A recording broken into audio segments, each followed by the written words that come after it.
Hi everyone, welcome to my YouTube channel. आज का जो हमारा टॉपिक है एफ टेस्ट, जो स्मॉल सैंपल के अंदर आता है हाइपोथेसिस टेस्टिंग में। इसके दो फॉर्मूले रहेंगे, FS1 2 उसकी 2 जो है, और ये S2 की 2। और जो सेकंड फार्मूला है वो उसके अपोजिट है, बिल्कुल जो नीचे वाला है वो उसके ऊपर आएगा, जो ऊपर वाला है वो उसके नीचे आ जाएगा। बिल्कुल सेम है, बस इनका क्या डिफरेंस है, ये ऊपर वाला और नीचे वाला। ये क्या होते हैं, जो S1 2 है, ये S2 2 की 2, इससे बोलते हैं हम एस्टिमेशन ऑफ पॉपुलेशन वेरिएंस। इसका ये एस्टिमेट होता है पॉपुलेशन वेरिएंस का, ये S2 2 की और S1 की 2 और S2 की 2। अब इसके अंदर 3 फॉर्मूले हैं।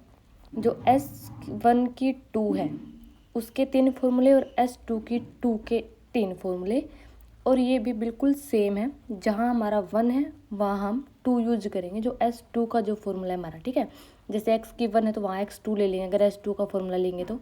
अब जो 3 फॉर्मूले हैं, अगर पॉइंट में नहीं आ रहा हमारा को, क्या पॉइंट में नहीं आ रहा हमारा x1 या x बार की 2, अगर वो हम निकालेंगे और वो पॉइंट में नहीं है तो हम फर्स्ट वाला यूज करेंगे, पॉइंट में है तो हम सेकंड वाला। और वेरिएंस अगर दे रखा है, जिसे हम S1 स्मॉल S1 से डिनोट करते हैं, अगर S हमारा दे रखा है तो हम थर्ड वाला फॉर्मूला यूज करेंगे। ऐसे ही S2 की 2 के हैं, बिल्कुल सेम है, बस जहाँ x1 है वहाँ x2 आ जाएगा, जहाँ S1 है वहाँ S2 आ जाएगा, ठीक है, बिल्कुल सेम। जो x1 और x2 ये है, इनको निकाल के देखेंगे। अगर ये पॉइंट में नहीं है तो फर्स्ट, सेकंड जो मैं पहले बता चुकी हूँ, नहीं तो फिर हम सेकंड यूज करेंगे। इसके बाद हमें देखना है कि कौन सा फॉर्मूला यूज करेंगे हम, S1 की 2 वाला या S2 की 2 वाला। अगर S1 2 S2 से ज़्यादा है तो हम ये S1 वाला फॉर्मूला यूज करेंगे। अगर S2 की 2 ज़्यादा नंबर आता, मतलब कि जब बड़ा आता है वो आंसर, तो हम S2 वाला फॉर्मूला यूज करेंगे। अब मैं क्वेश्चन में बताऊंगी तो आपको और भी ज़्यादा अच्छे से समझ में आ जाएगा कि कैसे बड़ा, जब हम S2 फॉर्मूला से निकालेंगे वैसे पता चल जाएगा। अब ये एक एग्जांपल है, 2 random sample draw from normal populations are. ये सैंपल दे दिए गए हमें 2, इन दोनों के सैंपल में हम निकालेंगे, बिल्कुल सेम है जैसे हम नल हाइपोथेसिस टेस्ट करते थे, फिर हम उसको अल्टरनेट को सेट करते थे, फिर हम उस समीशन को लेते थे, ऐसे ही बिल्कुल सेम। तो अब हम लेंगे समीशन 1 जो है हमारा, समीशन N2 के इक्वल है H0 हम सेट कर लेंगे।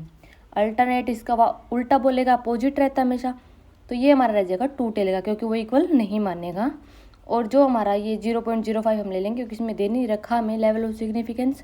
अब देखो, या मैंने कैलकुलेशन करके रख रखे, जैसे x1 और x2 हमें 2 सैंपल दिए गए हैं, तो हम x1 और x2 को निकाल लेंगे। यहाँ से हमें पता चलेगा, अगर ये पॉइंट में आते हैं x1 को, हम जब इनका समीशन निकालेंगे, इनको जोड़ के जो नंबर्स हमारे पास आते हैं, अगर वो पॉइंट में नहीं है तो हम फर्स्ट वाला यूज करेंगे, और पॉइंट में आएंगे तो हम सेकंड वाला फॉर्मूला यूज करेंगे। तो इधर ये हम निकालेंगे समीश x बार की 1 और x बार की 2 कैसे निकालेंगे, इनको हम समीशन x1 को डिवाइड कर देंगे और इसको हम उससे डिवाइड कर देंगे। फिर जो आंसर आएगा, अगर वो पॉइंट में नहीं है तो हम फर्स्ट वाला करेंगे, और पॉइंट में होगा तो हम ये सेकंड वाला फॉर्मूला यूज करेंगे। वेरिएंस इसके अंदर दे नहीं रखा हमें क्वेश्चन में, तो हम थर्ड वाला फॉर्मूला यूज नहीं करेंगे। पॉइंट में हमारा नहीं है तो हम S1 की 2 वाला फॉर्मूला यूज करेंगे। पहले हम निकालेंगे S1 की 2, जो हमारा ये फॉर्मूला है, और S2 की 2 का जो फॉर्मूला है उसे हम S2 की 2 निकालेंगे। तो S1 का जो फॉर्मूला है वो मैंने यहाँ डाल दिया, और S2 का फॉर्मूला बिल्कुल सेम है, बस x1 की जगह पे x2 है, जो मैं आपको पहले भी बोल रही थी। तो हम पहले S1 की 2 निकालेंगे, उसके बाद S2 की 2 निकालेंगे, फिर देखते हैं कि S1 की 2 बड़ा है या S2 की 2 बड़ा है।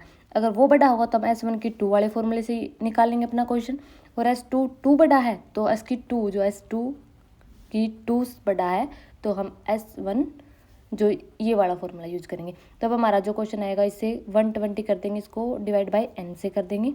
जो हमारा x1 था वो 220 था, और ये जो हमारा x1 बार 2 था ये हमारा था 22। n-1 फॉर्मूला जो है हमारा, उससे हमारा ये आ जाएगा। सेकंड वाला भी बिल्कुल सेम ऐसे निकाल लेंगे, ये कैलकुलेशन करनी है बिल्कुल सेम है, 314 डिवाइड बाई 11 इसका जो आंसर आएगा ये आएगा 28.55, ठीक है। इसके बाद भी ये बड़ा कौन सा है, S2 की 2 वाला। तो फॉर्मूला कौन सा यूज करेंगे हम, S2 की 2 वाला फॉर्मूला यूज करेंगे, उससे हम निकालेंगे अपना F। मतलब ये स्टेप हैं कुछ कि भी कौन सा क्या यूज करना है वो हमें पता चलता है जैसे जैसे हम आगे बढ़ते जाएंगे। अब हमारा S2 की 2 निकल गया, तो हम फॉर्मूला यूज करेंगे S2 की 2 वाला। तो S2 की जो 2 वाला फॉर्मूला था जो हमने सबसे पहले पढ़े थे कि हम 2 फॉर्मूले हैं, 2 के 3 पार्ट थे। तो जो 3 पार्ट थे उनमें से S2 की 2 का कौन सा फॉर्मूला था कि S22 ऊपर आएगा और जो S1 की 2 है वो नीचे आएगा। और अगर S1 बड़ा होता तो S1 ऊपर आता और S2 की 2 नीचे आता।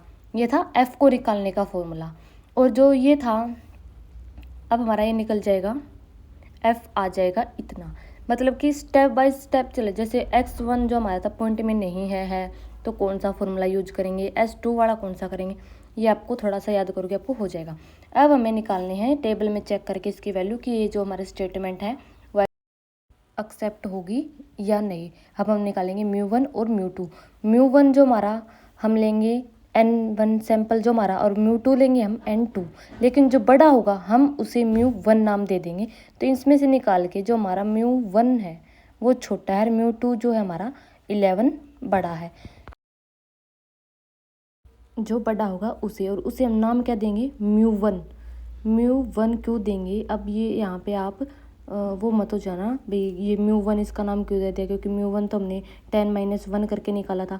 जो बड़ा होगा वो μ1 होगा, क्योंकि हमें टेबल में जो देखनी है वैल्यू वो हमें आसानी हो। तो μ1 पे हम v2 की वैल्यू चेक करेंगे, जो हमारे F 0.05 लेवल पर 3.11 है। तो इसके आगे जो हमारे जो टेबल जो हमारे स्टेटमेंट थी वो एक्सेप्ट होगी, क्योंकि वो उससे हमारा जो आंसर है उस वैल्यू से छोटा आया है। 2.142 F की जो वैल्यू है वो इससे छोटी आई है, जिससे कि हमारे एक्सेप्ट होगी स्टेटमेंट। और यहाँ पे आप कंफ्यूज मत हो जाना, ये आप चेक कर लेना। Thanks to watching this video. और अगर आपको वीडियो अच्छी लगी तो लाइक शेयर कमेंट।